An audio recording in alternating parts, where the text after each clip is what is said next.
Good evening, my fellow Americans. Tonight, I'd like to talk to you about where we are as we mark 1 year since everything stopped because of this pandemic. A year ago, we were hit with a virus that was met with silence and spread unchecked. Denials for days, weeks, then months. That led to more deaths, more infections, more stress, and more loneliness. Photos and videos from 2019 feel like they were taken in another era. The last vacation, the last birthday with friends, the last holiday with extended family. While it was different for everyone, we all lost something. A collective suffering, a collective sacrifice. A year filled with the loss of life and the loss of living for all of us. But in the loss, we saw how much there was to gain in appreciation, respect, and gratitude. Finding light in the darkness is a very American thing to do. In fact, it may be the most American thing we do. And that's what we've done. We've seen frontline and essential workers risking their lives, sometimes losing them, to save and help others. Researchers and scientists racing for a vaccine. And so many of you, as Hemingway wrote, being strong in all the broken places. I know it's been hard.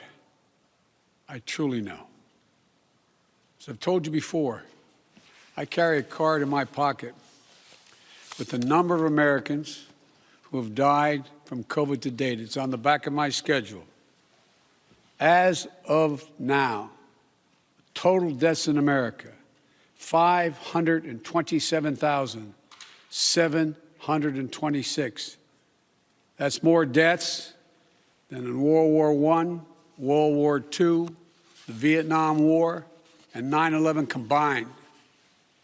There were husbands, wives, sons and daughters, grandparents, friends, neighbors, young and old. They leave behind loved ones, unable to truly grieve or to heal, even to have a funeral. But I'm also thinking about everyone else who lost this past year to natural causes, by cruel fate of accident or other disease. They too died alone. They too leave behind loved ones who are hurting badly.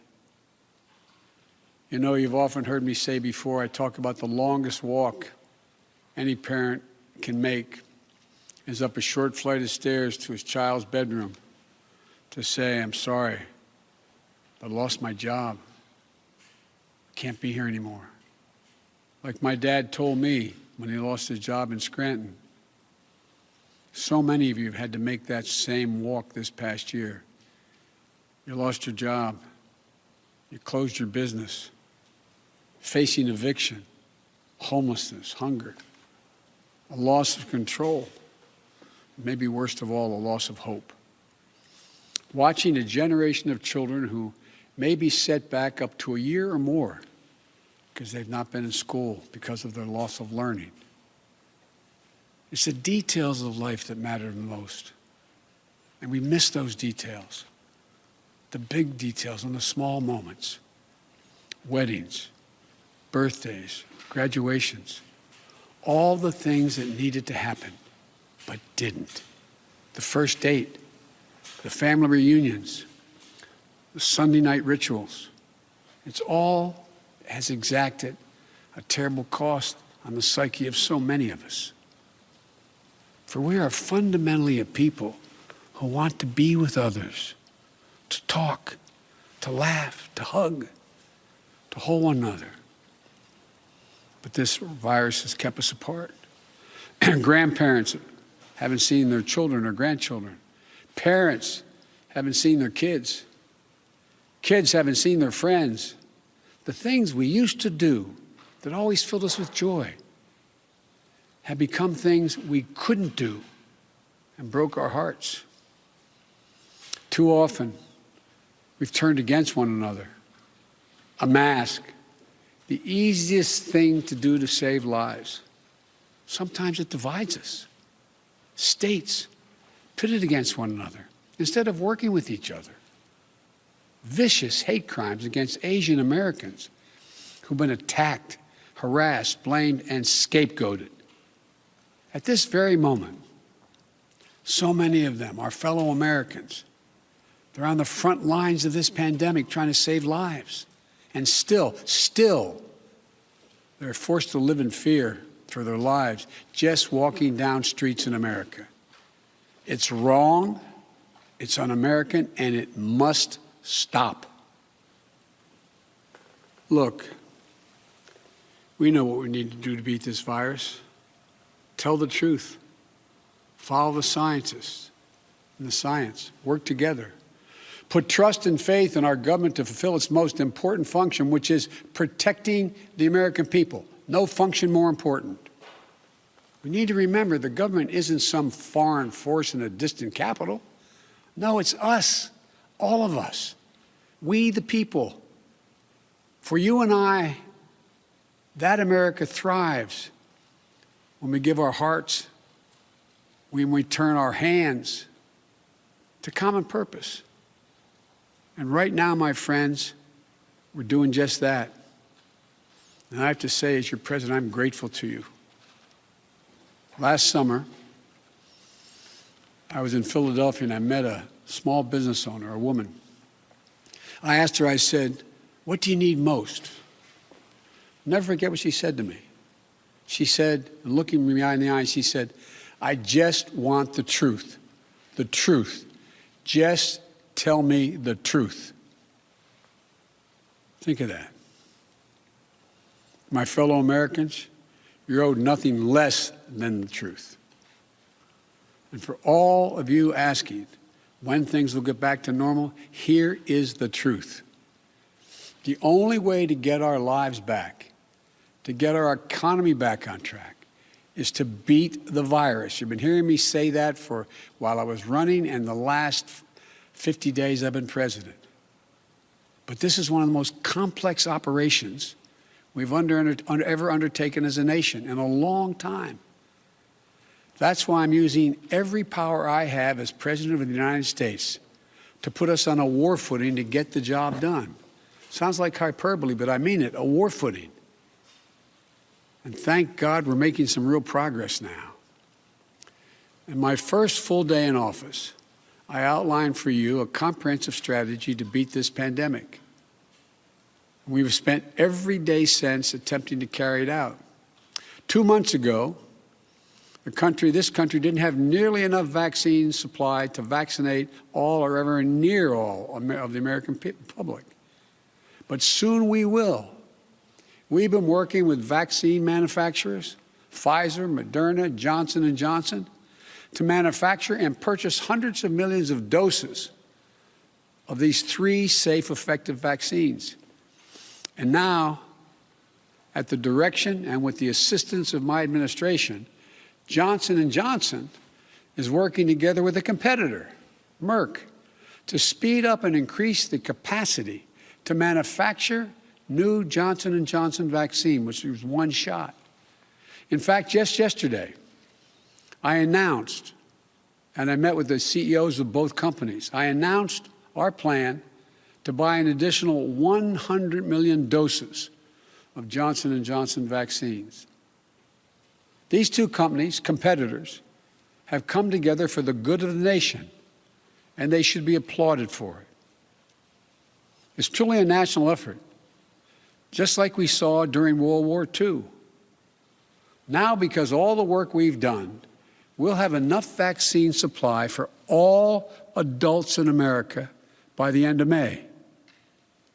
That's months ahead of schedule.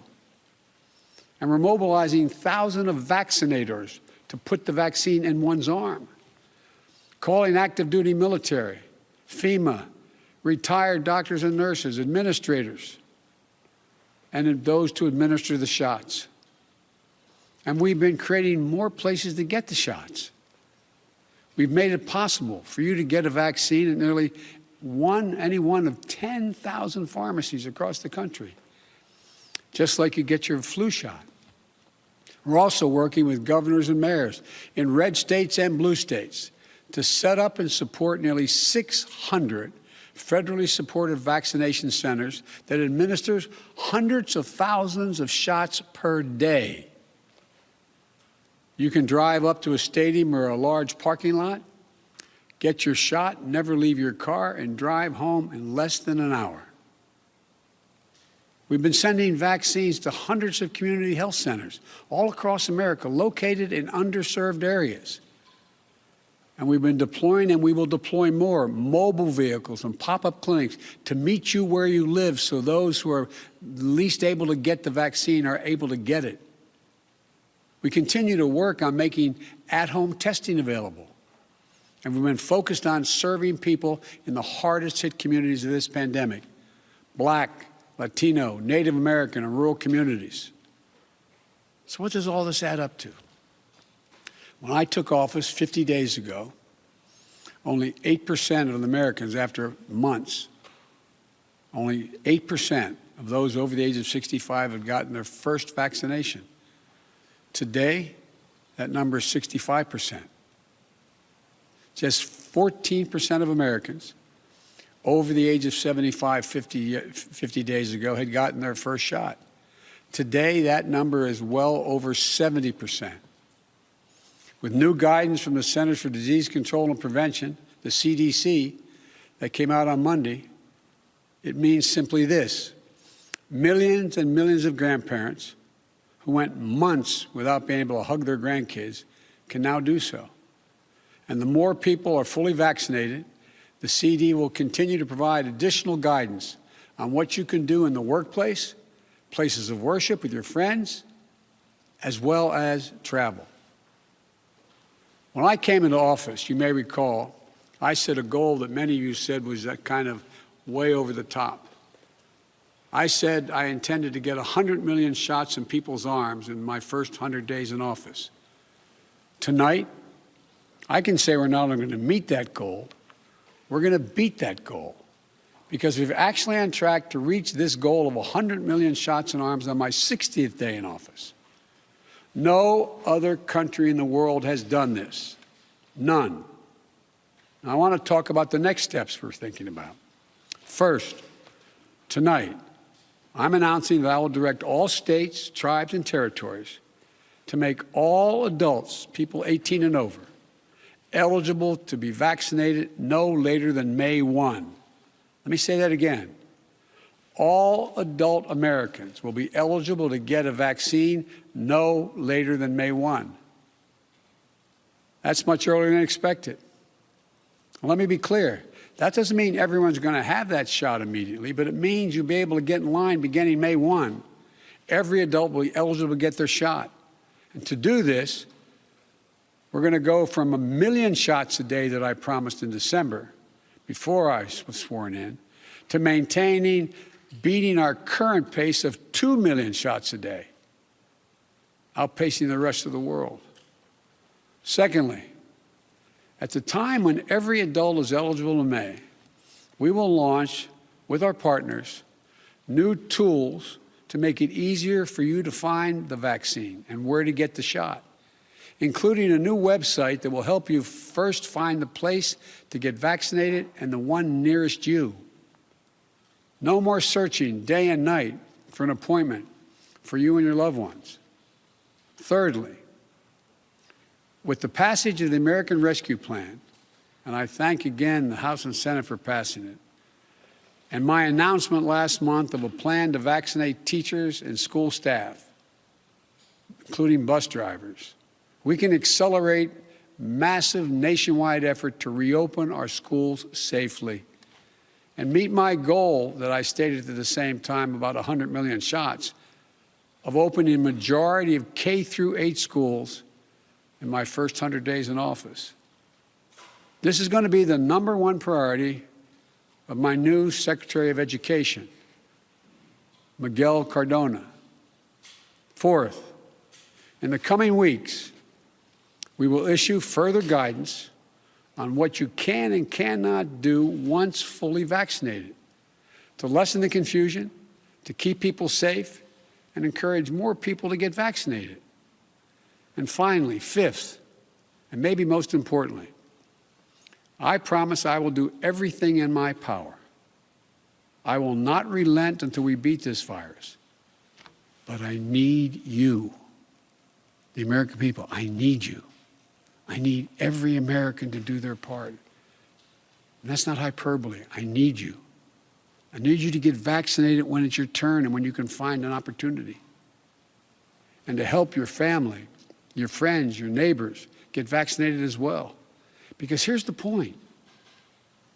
If we do all this, if we do our part, if we do this together, by July the 4th, there's a good chance you, your families and friends will be able to get together in your backyard or in your neighborhood and have a cookout or a barbecue and celebrate Independence Day. That doesn't mean large events with lots of people together, but it does mean small groups will be able to get together. After this long, hard year, that will make this Independence Day something truly special, where we not only mark our independence as a nation, but we begin to mark our independence from this virus. But to get there, we can't let our guard down. This fight is far from over. As I told the woman in Pennsylvania, I'll tell you the truth. On July 4th, with your loved ones, is the goal. But a lot can happen. Conditions can change. The scientists have made clear that things may get worse again as new variants of the virus spread. We've got work to do to ensure that everyone has confidence in the safety and effectiveness of all three vaccines. So my message to you is this. Listen to Dr. Fauci, one of the most distinguished and trusted voices in the world. He's assured us the vaccines are safe. They underwent rigorous scientific review. I know they're safe. Vice President Harris and I know they're safe. That's why we got the vaccine publicly in front of cameras, so for the world to see, so you could see us do it. The First Lady and the Second Gentleman also got vaccinated. Talk to your family, friends, your neighbors, the people you know best who've gotten the vaccine. We need everyone to get vaccinated. We need everyone to keep washing their hands, stay socially distanced, and keep wearing the mask as recommended by the CDC. Because even if we devote every resource we have, beating this virus and getting back to normal depends on national unity. And national unity isn't just how politics and politicians vote in Washington, or what the loudest voices say on cable or online. Unity is what we do together as fellow Americans. Because if we don't stay vigilant and the conditions change, then we may have to reinstate restrictions to get back on track. And please, we don't want to do that again. We've made so much progress. This is not the time to let up. Just as we were emerging from a dark winter into a hopeful spring and summer is not the time to not stick with the rules. I'll close with this. We've lost so much over the last year. We've lost family and friends. We've lost businesses and dreams we spent years building. We've lost time with each other. And our children have lost so much time with their friends, time with their schools. No graduation ceremonies this spring. No graduations from college, high school, moving up ceremonies. You know, and there's something else we lost. We lost faith in whether our government and our democracy can deliver on really hard things for the American people. But as I stand here tonight, we're proving once again something I've said time and time again, to probably tired of hearing me say it. I say it to foreign leaders and domestic alike. It's never, ever a good bet to bet against the American people. America is coming back. The development, manufacture, and distribution of vaccines in record time is a true miracle of science. It's one of the most extraordinary achievements any country has ever accomplished. And we also just saw the Perseverance rover land on Mars. Stunning images of our dreams that are now a reality. Another example of the extraordinary American ingenuity, commitment, and belief in science and one another. And today, I signed into law the American Rescue Plan, an historic piece of legislation that delivers immediate relief to millions of people, includes $1,400 in direct rescue checks, payments. That means a typical family of four earning about $110,000 will get checks for $5,600 deposited if they have direct deposit or in a check, a treasury check. It extends unemployment benefits. It helps small businesses. It lowers health care premiums for many. It provides food and nutrition, keeps families in their homes. And it will cut child poverty in this country in half, according to the experts. And it funds all the steps I've just described to beat the virus and create millions of jobs.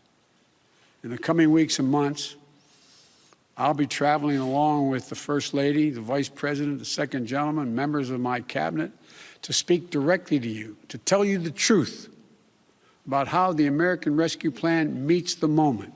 And if it fails at any pace, I will acknowledge that it failed, but it will not. About how after long, dark years, one whole year, there is hope and light of better days ahead. If we all do our part, this country will be vaccinated soon. Our economy will be on the mend. Our kids will be back in school.